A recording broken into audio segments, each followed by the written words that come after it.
On April 30th, this morning's guest and her entire family will be marching for babies. But it was a long walk getting there. Who is she? You'll meet her coming up next on All American People.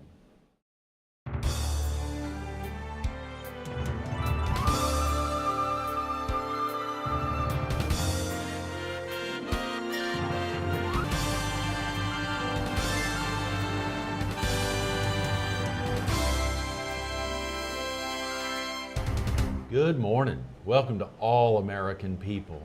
This morning we're at Conway Medical Center. We're focused on the upcoming Horry County March for Babies. And we're visiting with Nicole Romano, one of the critical members of the 2011 Horry County Ambassador Family. Good morning, Nicole. Good morning, Greg. Thanks for having me. Thanks so much for coming in. Obviously, we're getting close. We are.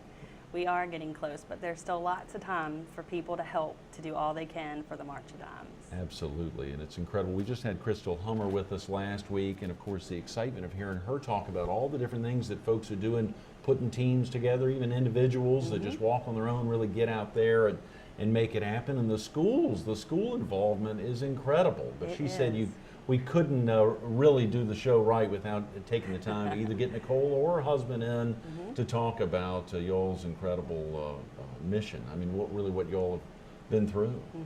Well, I'm very glad that I could be here today. I love to help share, our experience with the March of Dimes and why it is so important, and hopefully so important to everybody else in the community. So thank you so much for letting me be here. Absolutely. Nicole, when we say ambassador family, what exactly is an ambassador family?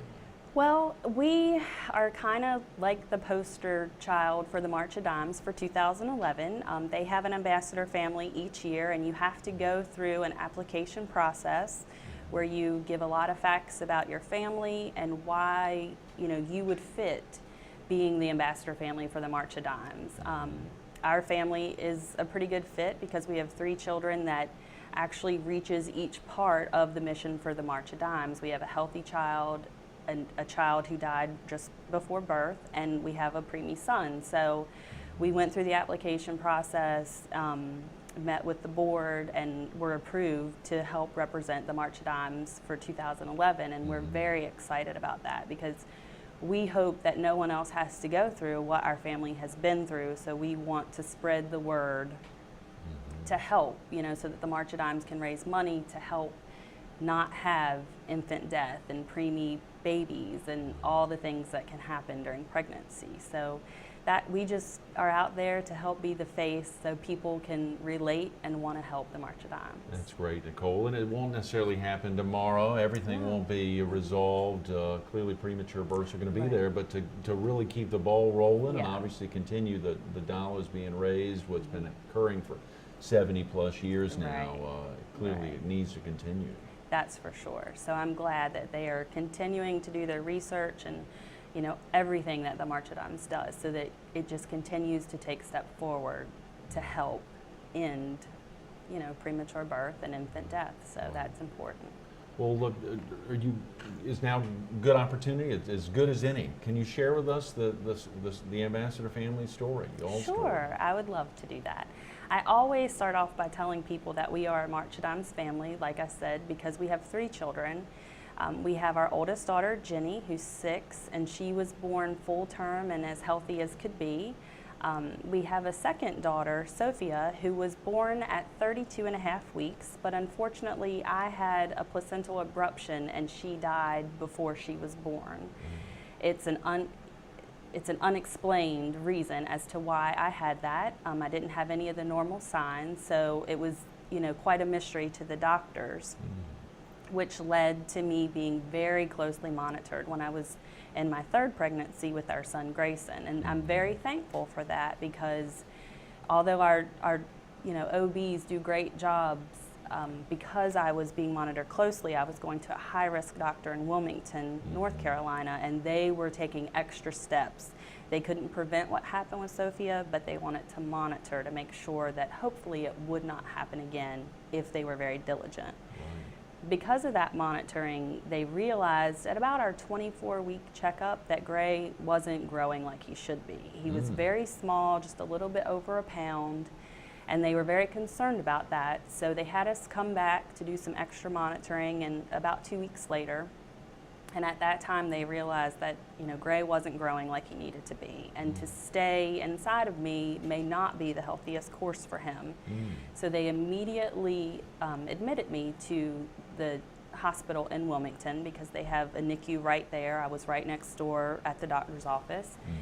And that was the week of Thanksgiving. So I went over there, and as soon as I was admitted, they strapped me to all kind of monitors and kept me on 24/7 monitors. They began to give me lots of drugs to help him be ready to come out and live on the outside world. I had a couple doses of steroids to help his lungs get ready to breathe. I also had quite a long dose of magnesium. That actually helps to lessen the severity of the brain bleeds that are very, very very common in preemies as young as Gray. So after about 4 days of the monitoring, they decided that Gray was at the healthiest that he was going to be. Is that right? Yeah, Wow. so they decided it was much better for me to deliver him then, because ultimately if he stayed inside of me, he wasn't going to make it. So we decided to listen to what the doctor said, and on that Friday we had Gray, and he weighed 1 pound 8 ounces, which we were excited because that was about 3 ounces more than they thought, and every ounce is huge to a baby that small, and he was 12.5 inches long. And he began his fight for his life that day, and he persevered. He lived in the NICU for 113 days. Wow. All the while fighting every day. I mean, we even had the doctor say to us, you need to say prayers. We're doing as much as we can, but we need some extra help. So he would take one small step forward and 2 giant steps back, and we learned to be very thankful for every gram that he gained and every little step he took. Finally, when he was about 3 months old, they determined that he needed to have surgery to repair some hernias, because those seemed to be what was causing all of his setbacks. But he had to weigh 4 pounds, and it was quite a feat to get him to 4 pounds. I mean, that was a big deal. It was very hard to get him to gain that much weight. But he did. He finally got to 4 pounds almost at his 3-month birthday. Right. And he had surgery within days of hitting that 4 pound mark. And after the surgery, he recovered and just came full steam ahead. I mean, he made such great improvement. So at about 90 days up until he ultimately got out at 113 days. I mean, it was really that. I mean, it was probably a month. I mean, he came home on March the 20th, so just a little bit under a month after he had that surgery, he was well enough to be able to come home. And it was quite amazing to think of such a little tiny baby having surgery, but it helped him, and we're thankful for it. And he came home in March, so he's been home a year now, and it's been quite an interesting year. I mean, we've learned a lot about all kinds of medical things and how to take care of this little tiny infant at home that has monitors and oxygen and all sorts of things. When we were first home, we had lots of visits from home health nurses. We'd go for a lot of follow-ups at the local pediatrician, a lot of follow-ups in Wilmington. We still go to Wilmington for a lot of those to see the specialist. Right. So we go to see a pulmonologist and a cardiologist. We also do follow-ups with the NICU doctors there just to track his growth and development. So we've learned a lot, and he sure has come a long way.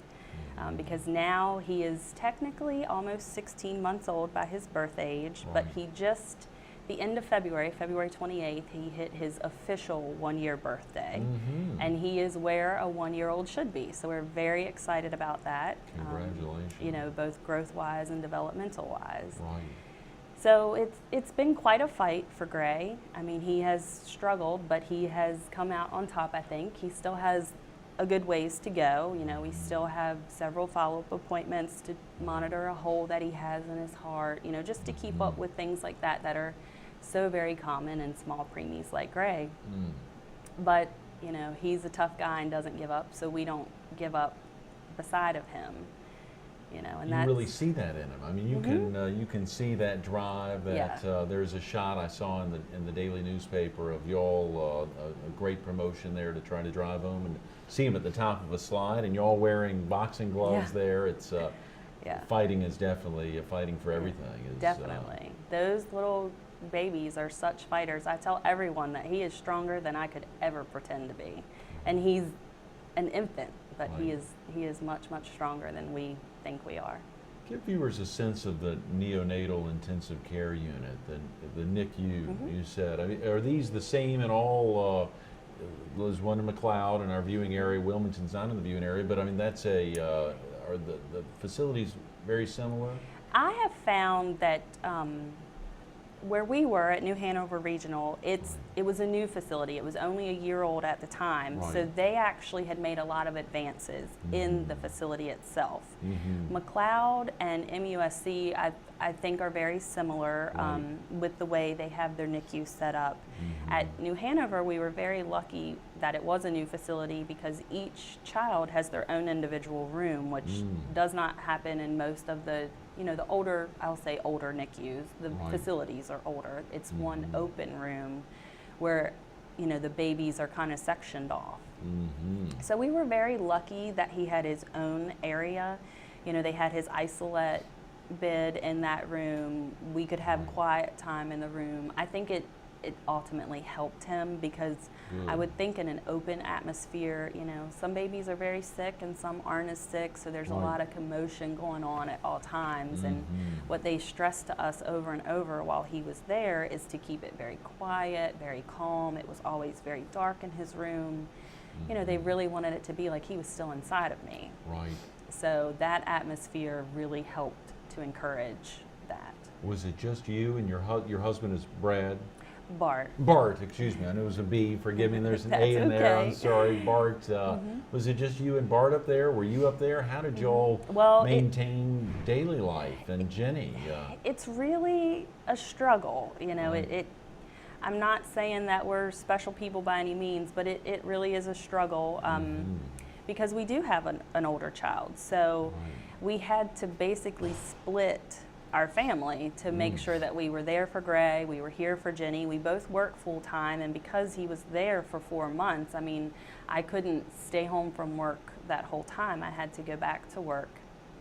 So we just tried our best to divide it up, to come up with a plan where we wouldn't go more than a day or two without seeing Gray. Jenny was not allowed to go into the hospital because it was during the cold and flu season, and they don't let children under 18 back into the room. So she would have to stay out in the lobby. So it was always just kind of a balancing act to make sure that we were seeing Gray because he needed us, to help his development there, but that we spent time with Jenny so she didn't feel left out, and still worked and made time for our marriage as well. It all worked out in the end, but I can't even fathom. I mean, I'm just trying to think that through. That's incredible. Not to cut you off. The severity of that. I mean, the potential situation there of not being able to be there and it being an hour plus away, as you said, your daughter having to wait in the lobby, and did Bart go back? Did you go back? Did y'all go at the same time? You've got a 6-year-old. It's tough without other family members or others, and you may have had. Were there other family around, or your? Well, we have a cousin that lives here locally. Bart and I are both from other areas. We're from West Virginia and Delaware originally, so we don't have a lot of family here. But luckily, our cousin helped out, and we have really great friends that would try to help out as best they could. So. Somehow we made it work, because you do what you have to do when you're in it. But and I will also add that facility, the nurses were so wonderful. So you could call 24 hours a day to check in on on the babies and see how they're doing. So that it's not the same as being there, but it helped to give us peace of mind when we couldn't be there.